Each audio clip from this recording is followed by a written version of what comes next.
le concours Eurovision de la chanson approche à grands pas. La représentante française, Lazara, nous offrira-t-elle une victoire? Date de diffusion des demi-finales et de la finale, ville hôte, chansons des différents pays, favoris des bookmakers. Ce qu'il faut savoir sur l'édition 2023, CIST à découvrir ici. A-t-on des chansons de victoire? CIST la question qui se pose juste avant l'organisation de la 67e édition du concours Eurovision de la chanson. La France sera représentée par la chanteuse québécoise Lazara. Il y a un an, la diffusion de la finale commentée par Stéphane Bern et Laurence Boccolini avait attiré 3,18 millions de téléspectateurs, un score en baisse de plus de 2 millions de personnes par rapport à l'année précédente. Qu'en sera-t-il en mai 2023 et quelles sont toutes les informations à connaître sur cette édition du concours? Télé Loisirs répond à toutes vos questions. Où se passe l'Eurovision 2023? Parce que le concours ne pouvait pas se tenir en Ukraine en raison de la situation géopolitique, il a été annoncé le 25 juillet 2022 que le Royaume-Uni organiserait la 67e édition de l'Eurovision. CIST la 9e fois que le pays accueille la compétition. Un mois plus tard, les candidatures de cette ville ont été retenues: Birmingham, Glasgow, Leeds, Liverpool, Manchester, Newcastle et Sheffield. Finalement, le 7 octobre 2022, l'Union européenne de radio-télévision et la BBC annoncent que le concours se tiendra à la Liverpool Arena de Liverpool. Eurovision 2023, quand l'émission sera-t-elle diffusée? Comme chaque année, le concours Eurovision sera divisé en 3 émissions, à commencer par 2 demi-finales. La première se tiendra le mardi 9 mai et sera probablement à suivre, comme les éditions précédentes, sur Culture Box.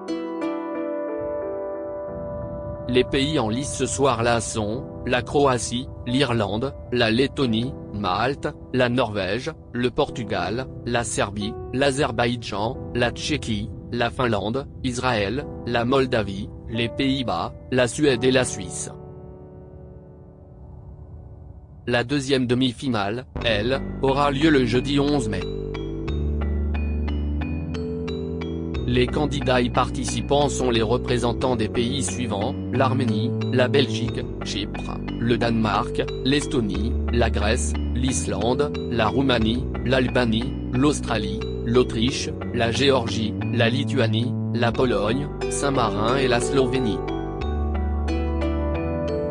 Les concurrents ressortis vainqueurs de cette phase de la compétition retrouveront l'Allemagne, l'Espagne, la France, l'Italie, l'Ukraine et le Royaume-Uni lors de la grande finale organisée le samedi 13 mai. Qui va représenter la France à l'Eurovision 2023?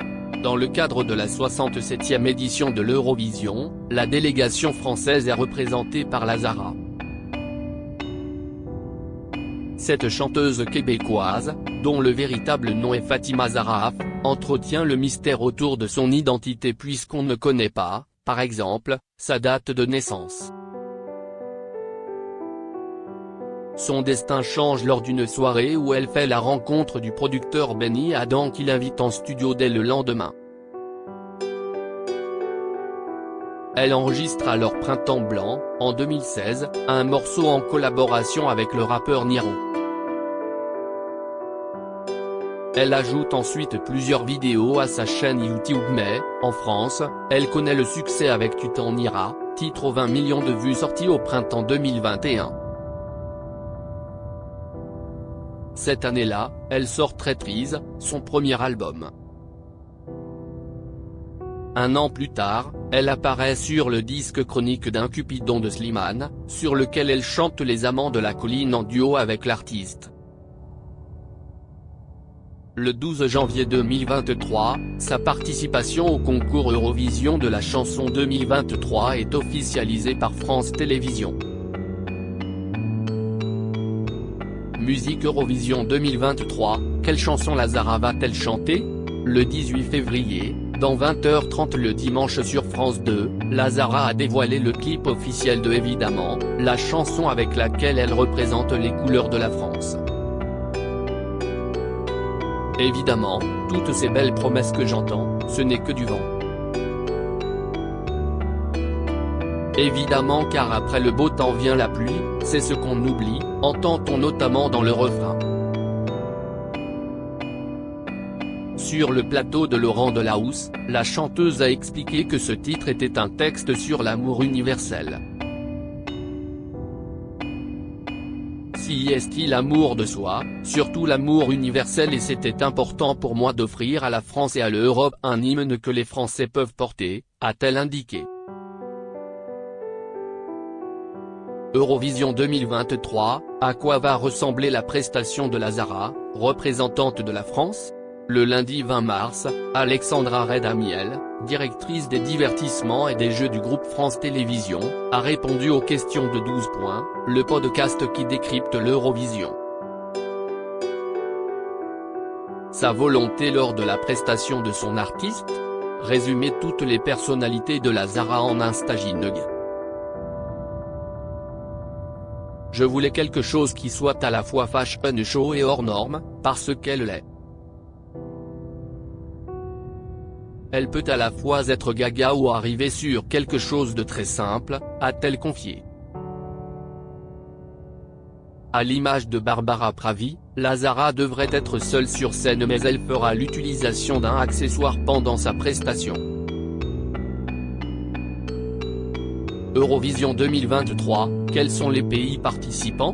Albanie, Albina et Familia Kelmendi, Duge Allemagne, Lord of the Lost, Blood et Glitter Arménie, Brunette, Future Lover Australie, Voyager, Promise Autriche, Teia et Salena, Uze Elise Edgar, Azerbaïdjan, Toral Turanx, Tell Me More Belgique, Gustave, Because of You Chypre, Endrou Lambro, Breika Broken Heart Croatie, Let 3, Mama C. Danemark, Reilly, Breaky My Heart Espagne, Blanca Paloma, Yeye Estonie, Alika, Bridges Finlande, Caria, Cha France, la Zara, évidemment Géorgie, Hero, Echo Grèce, Victor Vernico, What They Say Irlande, Wild Youth, We Are One Islande, Dilia, Pour Israël, Noah Kirel, Unicorn Italie, Marco Mengoni, Duvit Lettonie, Sudden Lights, Eya Lituanie, Monica Linkit, Stay Malte, The Busky, Dance, Aurowon Party, Moldavie, Pacha Parfeni, Soarel Silauna Norvège, Alessandra, Queen of Kings Pays-Bas, Nia Nicolai et Dion Cooper, Bernie Daylight Pologne, Blanca, Solo Portugal, Mimica, Ekoras 1 République Tchèque, Viesena, My Sister's Crown Roumanie, Théodore Andrei, D. GT Offenon, Royaume-Uni, Mae Muller, Airo Tasson Saint-Marin, Pix de Jax, Like en Animal Serbie, Luc Black, Samomis Spava Slovénie, Joker Out, Carpe Diem Suède, Lorine, Tatou Suisse, Remo Forêt, Vaterguin Ukraine, Tevorchi, Art of Style Eurovision 2023, quels sont les favoris des bookmakers? À l'heure actuelle, si est-il la Suède qui semble partir avec une longueur d'avance pour la victoire si l'on en croit les pronostics des bookmakers. Lorine fait la course en tête avec Tatou devant la Finlande et l'Ukraine. Dans les autres favoris, on retrouve régulièrement la Norvège, Israël, le Royaume-Uni ou encore la France qui pourrait décrocher un top 10. Eurovision 2022, qui a gagné le concours l'année dernière? À la fin de la 66e édition de l'Eurovision, l'Ukraine a remporté le concours avec un énorme score de 631 points, dont 439 via le vote du public, un record absolu. Sans vouloir remettre en cause la qualité artistique de leurs chansons, il est assez clair que le groupe Kalush Orchestra a bénéficié d'un vote de soutien pour leur chanson Stefania, moins de 3 mois après le début de l'offensive russe opérée par Vladimir Poutine en Ukraine. Le Royaume-Uni, lui, est arrivé en deuxième position du classement avec 466 points. Eurovision 2023, à quelle place a terminé la France l'année dernière? L'édition 2022 n'a pas été un bon cru pour la France. Représenté par le groupe breton Alvan et Aez et leur chanson Fulaine, le pays s'est classé à la 24e place du classement, soit l'avant-dernière position. Au total, les chanteurs s'étaient vus attribuer 17 points par les jurys nationaux et le public. On est fiers d'avoir accompli ce qu'on voulait faire, expliquait Alvan le soir de la finale à Télé Loisirs. On l'a fait et on l'a incarné avec le cœur. On prend un peu de recul, si c'est cool d'avoir vécu cette expérience, on a été soutenu, on a eu plein de messages, on a travaillé la prestation. Charge à la chanteuse québécoise de faire mieux cette année à l'Eurovision.